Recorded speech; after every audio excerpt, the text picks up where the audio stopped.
മക്കളെ ഇനി നമുക്ക് അടുത്ത സെക്ഷനിലേക്ക് പോവാം. Various types of capacitors.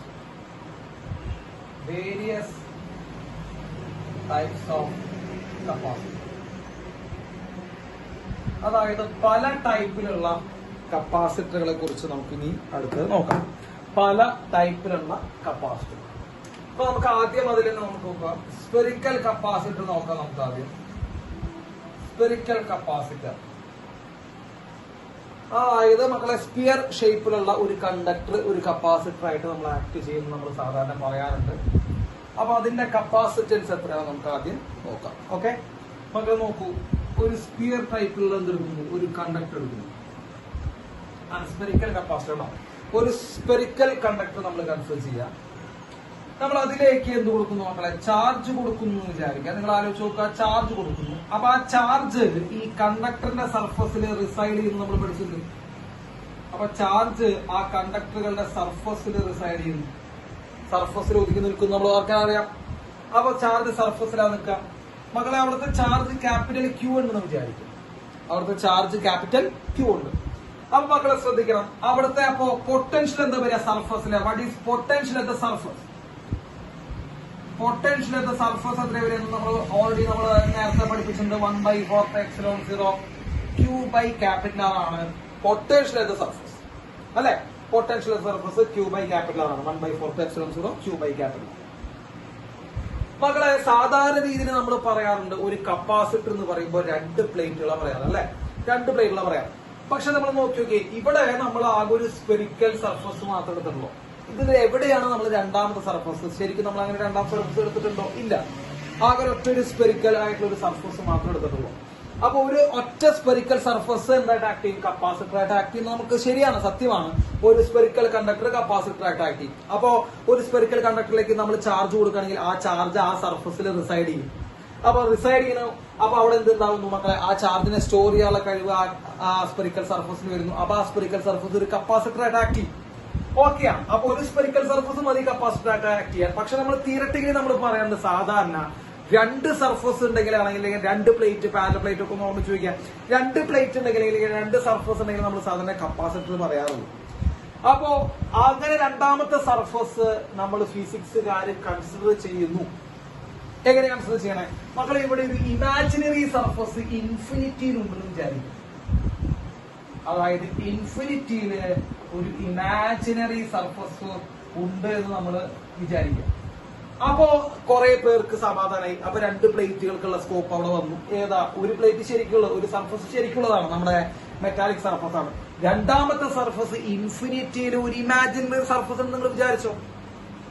അപ്പൊ കപ്പാസിറ്റർ ഉണ്ടാവണമെങ്കിൽ രണ്ട് പ്ലേറ്റ് വേണം, രണ്ട് സർഫസ് വേണം എന്ന് വാശി പിടിക്കുന്ന ആൾക്കാർക്ക് ഫിസിക്സ് പറഞ്ഞിട്ടുള്ള ഒരു മറുപടിയാണ്. എന്ത് മറുപടി?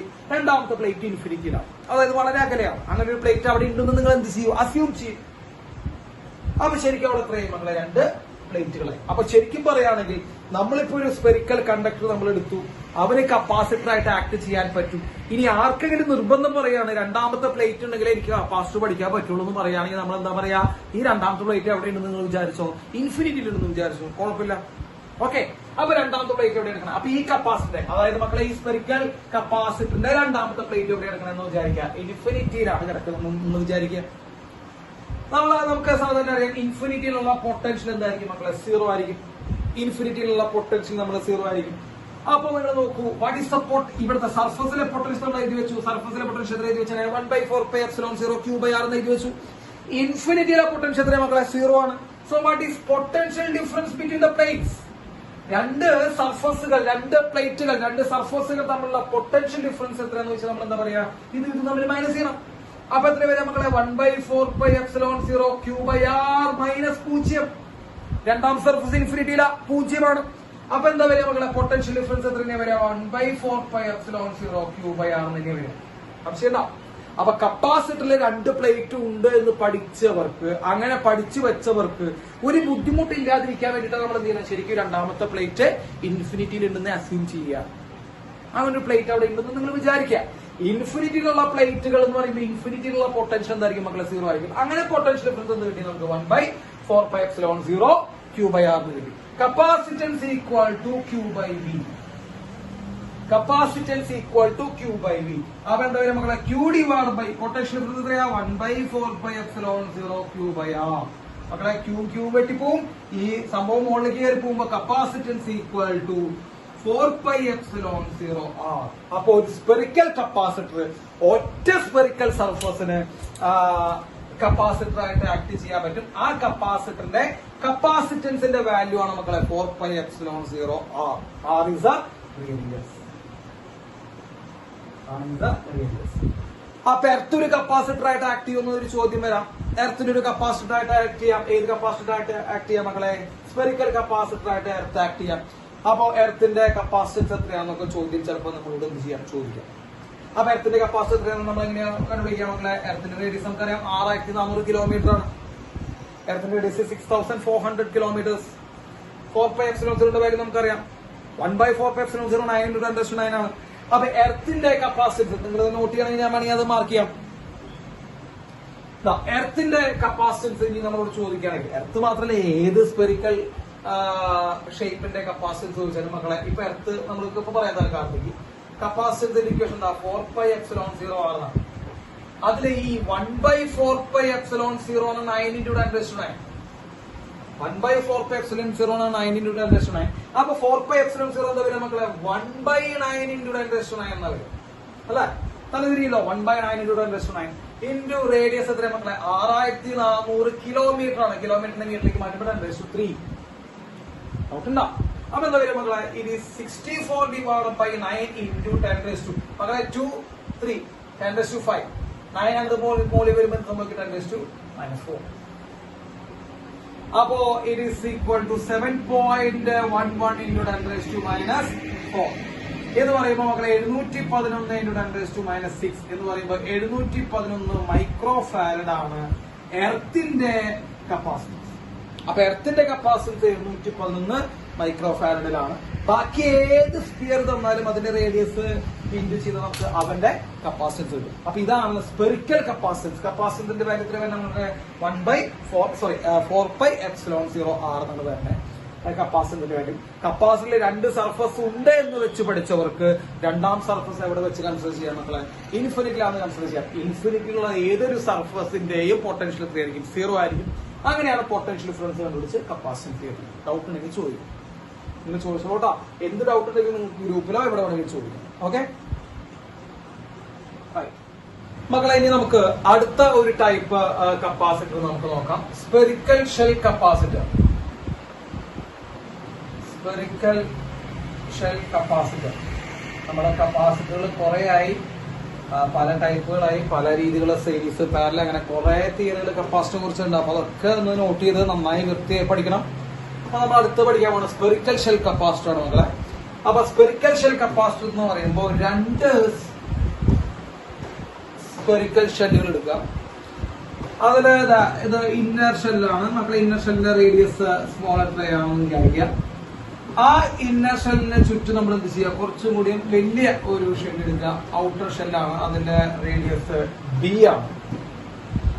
എന്നിട്ട് ഈ ഔട്ടർ ഷെല്ലിനെ നമ്മൾ എന്ത് ചെയ്തിരിക്കുന്നു? എർത്തിരിക്കുന്നു. എങ്ങനെയൊക്കെ പ്രോബ്ലത്തിൽ വരും കേട്ടോ. ഔട്ടർ ഷെല്ലിനെ നമ്മൾ എന്ത് ചെയ്തിരിക്കുന്നു? എർത്തിരിക്കുന്നു.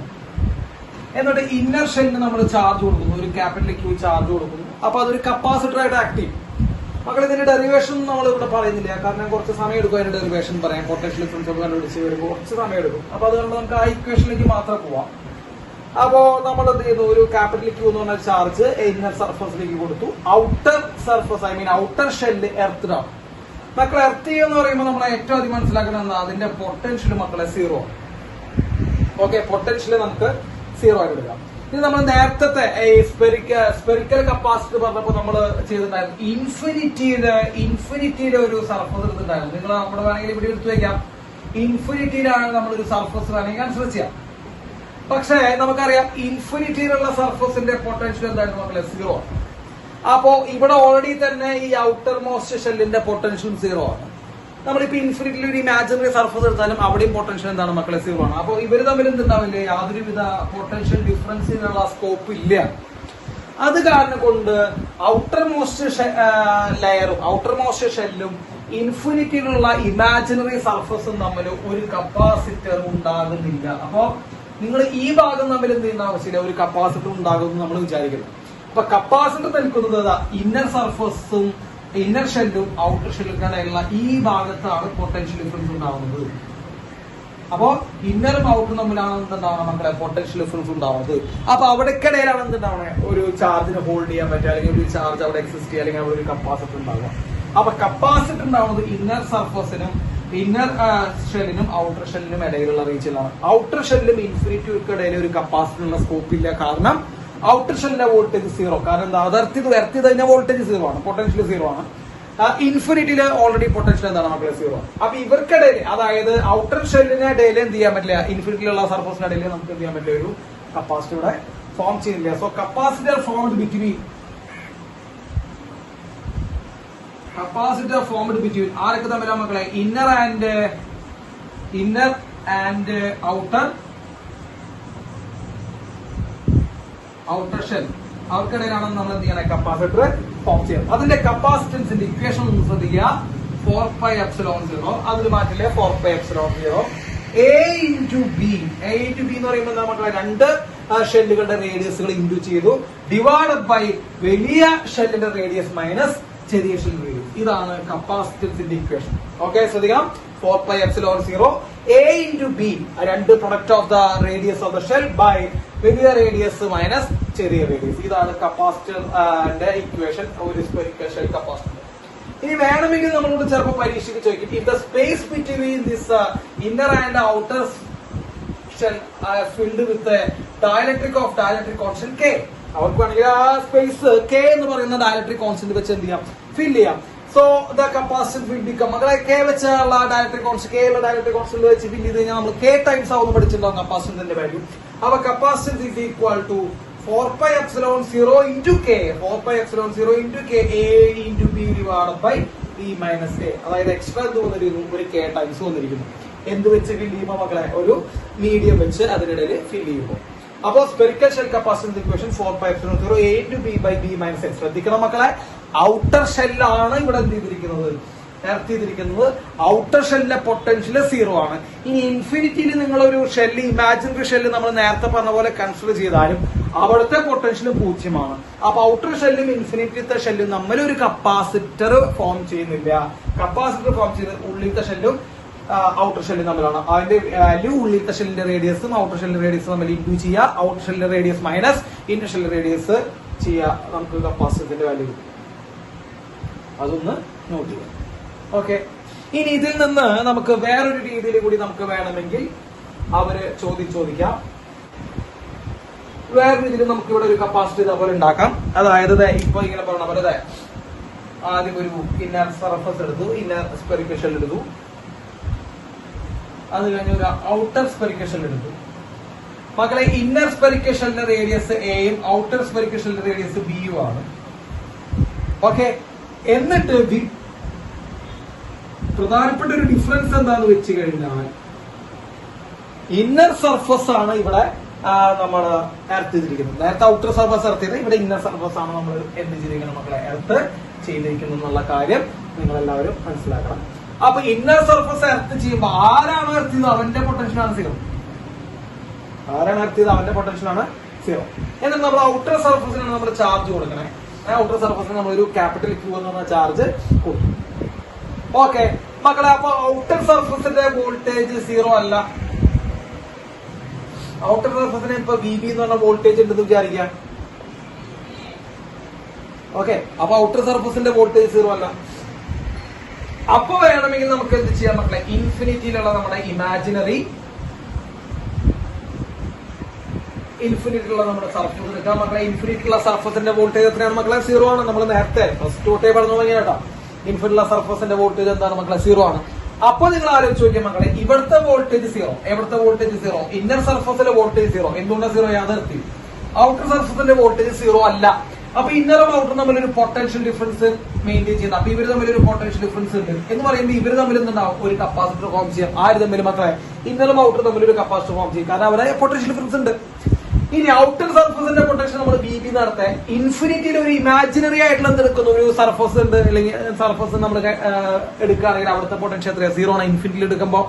അപ്പോ ഔട്ടർ സർഫസും ഇൻഫിനിറ്റിയിലുള്ള സർഫസും തമ്മിൽ മക്കൾ എന്തുണ്ട് മക്കളെ ഒരു പൊട്ടൻഷ്യൽ ഡിഫറൻസ് ഉണ്ട്, ശരിയല്ലേ? അപ്പൊ അവിടെ മെയിൻ ആയിട്ട് രണ്ട് പൊട്ടൻഷ്യൽ ഡിഫറൻസ് ഉണ്ട്, രണ്ട് കപ്പാസിറ്ററുകൾക്ക് എന്തുണ്ട് സ്കോപ്പ് ഉണ്ട് മക്കളെ. അതിൽ ആദ്യത്തെ capacitor, first capacitor in between inner and outer shell. ഇന്നറും ഔട്ടർ ഷെല്ലും തമ്മിലാണ് ആദ്യത്തെ കപ്പാസിറ്റർ നമുക്ക് ഉണ്ടാവണേ. അവരുടെ കപ്പാസിറ്ററിന്റെ വാല്യൂ C1 ഈക്വൽ നമുക്ക് എല്ലാവർക്കും അറിയാവുന്ന 4πε0 പ്രൊഡക്റ്റ് ഓഫ് ദ റേഡിയസ്. നമ്മൾ നേരത്തെ എഴുതുന്നത് A into B divided by B minus A. ഇതാണ് ഫസ്റ്റ് കപ്പാസിറ്റർ. ഓക്കെ, രണ്ടാമത്തെ കപ്പാസിറ്റർ മക്കളെ സെക്കൻഡ് കപ്പാസിറ്റർ എവിടെയാണ് നിൽക്കണേ? Second capacitor is in between outer shell and infinity, അല്ലെ? ഔട്ടർ ഷെല്ലും ആൻഡ് ഇൻഫിനിറ്റിയും തമ്മിൽ, ഇൻഫിനിറ്റിയിലും ഔട്ടർ ഷെല്ലും തമ്മിൽ എന്തുണ്ട് മക്കളെ? രണ്ടാമത്തെ ഒരു കപ്പാസിറ്റർ ഒക്കെ ഉണ്ട്. അവന്റെ കപ്പാസിറ്ററിന്റെ ഇക്വേഷൻ 4πε0 ഔട്ടർ റേഡിയസ്. അതായത് നമ്മുടെ സ്പെറിക്കൽ കപ്പാസിറ്റർ പറഞ്ഞ പോലെ, ഒറ്റ സ്പിയറിന്റെ കപ്പാസിറ്റർ പറഞ്ഞ പോലെ ഇവനും ഔട്ടർ ഷെല്ലിലുള്ള കപ്പാസിറ്റർ. നിങ്ങൾ ആലോചിക്കണം, നമ്മൾ ആ നേരത്തെ ഡെറിവേഷൻ നിങ്ങൾ ആലോചിക്കണം. സ്പെറിക്കൽ കപ്പാസിറ്ററിന്റെ ഡെറിവേഷൻ നിങ്ങൾ ആലോചിക്കണം മക്കളെ. സ്പെറിക്കൽ കപ്പാസിറ്ററില് കപ്പാസിറ്റൻസ് ആര് തമ്മിലായിരുന്ന പറഞ്ഞ ഒരു സ്പിയറും ഇൻഫിനിറ്റിയിലുള്ള ഒരു സർഫസ് തമ്മിലാണ് നമ്മൾ രണ്ട് പ്ലേറ്റുകൾ എടുത്തത് മക്കളെ. ഈ സ്പെറിക്കൽ കപ്പാസിറ്ററുകളില് സർഫസ് നമ്മൾ കൺസിഡർ ചെയ്ത ഏതൊക്കെ തമ്മിലാ? നമ്മുടെ സ്പെറിക്കൽ സർഫസും പിന്നെ ഒരെണ്ണ സർഫസ് നമ്മൾ ഇൻഫിനിറ്റിയിൽ കൺസിഡർ ചെയ്യുക ചെയ്തേ. അപ്പൊ അവിടുത്തെ കപ്പാസിറ്റൻസ് എത്രയായിരുന്നു? 4πε0 റേഡിയസ് ആയിരുന്നു. ഇവിടെയും അതേപോലെ ഇവനും തമ്മിൽ, അതായത് ഔട്ടർ ഷെല്ലും ഇൻഫിനിറ്റിയിലുള്ള സർഫസ് തമ്മിൽ ഒരു കപ്പാസിറ്റർ നമ്മൾ എന്ത് ചെയ്യുന്നു? കൺസിഡർ ചെയ്യുമ്പോൾ അവിടുത്തെ കപ്പാസിറ്റർ എത്ര വരെ മക്കളെ? 4πε0. അവന്റെ റേഡിയസ് എത്ര മക്കളെ? 4πε0 B. അപ്പൊ രണ്ട് കപ്പാസിറ്റർ വാല്യൂ കിട്ടിയെന്ന് വിചാരിക്കുന്നു, C1 ആൻഡ് C2.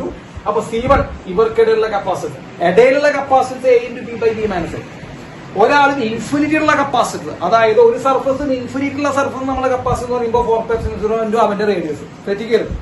ഈ രണ്ട്, അപ്പൊ ഇഫക്റ്റീവ് കപ്പാസിറ്റർ എന്ന് പറയുമ്പോൾ എന്ത് വരും മക്കളെ? ഇഫക്റ്റീവ് കപ്പാസിറ്റർ പറയുമ്പോൾ രണ്ടും കൂടി എന്ത് ചെയ്യേണ്ടി വരും?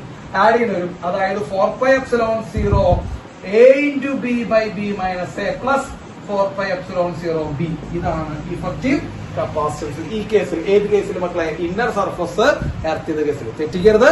ഇന്നർ സർഫസ് എർത്ത് ചെയ്താൽ ഇന്നർ സർഫസിന്റെ വോൾട്ടേജ് 0, ഔട്ടർ സർഫസിന്റെ വോൾട്ടേജ് ഉണ്ട്. ഇൻഫിനിറ്റിയിൽ ഒരു സർഫസ് എടുക്കുകയാണെങ്കിൽ അവിടെ വോൾട്ടേജ് 0. അപ്പൊ രണ്ട് പൊട്ടൻഷ്യൽ ഡിഫറൻസിനുള്ള സ്കോപ്പ് ഉണ്ട്. വളരെ സിമ്പിൾ ആണ്, ശ്രദ്ധിച്ചാൽ മതി. രണ്ട് പൊട്ടൻഷ്യൽ ഡിഫറൻസിനുള്ള സ്കോപ്പ് ഉണ്ട്. ഇന്നറും ഔട്ടറും തമ്മിൽ ഒരു പൊട്ടൻഷ്യൽ ഡിഫറൻസിനുള്ള സ്കോപ്പ് ഉണ്ട്. അപ്പൊ അവിടെ ഒരു കപ്പാസിറ്റൻസ് ഉണ്ട്. അത് എത്രയാ? 4πε0 A into B by B minus A. ഇന്നറും ഔട്ടറും തമ്മിൽ. ഇനി ഔട്ടറും ഇൻഫിനിറ്റിയും തമ്മിൽ ഒരു കപ്പാസിറ്റൻസ് സ്കോപ്പ് ഉണ്ട്. കാരണം ഔട്ടറും ഇൻഫിനിറ്റി തമ്മിൽ ഒരു പൊട്ടൻഷ്യൽ ഡിഫറൻസ് ഉണ്ട്. അത് എത്രയാ മക്കളെ? 4πε0 into റേഡിയസ്. രണ്ടും കൂടി സം ചെയ്താൽ ഇഫക്റ്റീവ് കപ്പാസിറ്റൻസ് കിട്ടും. നോട്ട് ചെയ്യണം. റൈറ്റ്. ഇനി നമുക്ക് ഒരു ടൈപ്പ് കപ്പാസിറ്റർ കൂടി പറയാനുള്ളത് സിലിണ്ട്രിക്കൽ കപ്പാസിറ്റർ. സിലിണ്ട്രിക്കൽ കേട്ടോ മക്കളെ. ഏതാ? ഒരു സിലിണ്ടർ എടുത്തു. ആ സിലിണ്ടറിന്റെ റേഡിയസ് A ആണ്. സിലിണ്ടറിന്റെ റേഡിയസ് A, അത് കാണണം. അവിടെ റേഡിയസ് A ആണ്. ഞാൻ ഇവിടുന്ന് വരയ്ക്കാം. റേഡിയസ് A ആണ്. ഇതാണ് അതിന്റെ സെന്റർ ആക്സിസ് കേട്ടോ. യെസ്. അതിന് ചുറ്റും നമ്മൾ മറ്റൊരു വലിയ ഒരു സിലിണ്ടർ എടുത്തു. വലിയ ഒരു സിലിണ്ടർ എടുത്തു.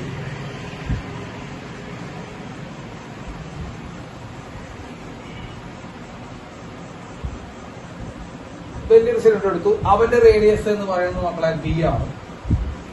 അപ്പൊ ഒരു സിലിണ്ടറിന്റെ പുറത്ത് മറ്റൊരു സിലിണ്ടർ. ഓക്കെ, A ആണ് ഇന്നർ സിലിണ്ടർ റേഡിയസ്, B ആണ് വലിയ സിലിണ്ടർ റേഡിയസ്. ഇത് ലെങ്ത് L ആണ്. ഓക്കെ മക്കളെ.